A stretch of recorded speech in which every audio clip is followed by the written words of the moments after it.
வேலை இல்லாமல் இருக்கிறவங்க, திருப்தியான வேலை இல்லாமல் இருக்கிறவங்க, படித்த வேலை இல்லாமல் இருக்கிறவங்க, சரியான ஒரு இடத்துல இன்னும் ஃபிக்ஸ் பண்ணப்படாதவர்களுக்கு இந்த வார்த்தையின்படி ஆண்டவர் ராஜாக்களிடத்திலிருந்து உங்களுக்கு கடிதங்களை கர்த்தர் அனுப்புவாராக.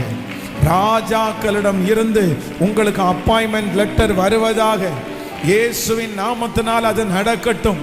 ஆமென். நீங்கள் நினையாத இடத்திலிருந்து உங்களுக்கு அப்படிப்பட்ட ஒரு அப்பாயின்மெண்ட் லெட்டர் வருவதாக. நினையாத இடத்திலிருந்து ஒரு அழைப்பு வந்து ஆண்டவர் உங்களை கனப்படுத்துவாராக.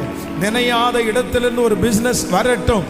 நினையாத இடத்திலிருந்து ஒரு அபிஷேகத்தை கர்த்தர் அனுப்புவாராக. ஹல்லேலூயா. கைகளை உயர்த்தி இது நடக்கணும் ஆண்டவரே. சிலருக்கு இது தீர்க்க தரிசனமான வார்த்தை. அம்மா, நீங்க எதிர்பார்த்துட்டு இருக்கிறது வீணா போகாது. சிஸ்டர், நீங்க எதிர்பார்த்து இருக்கிறது வீணா போகாது.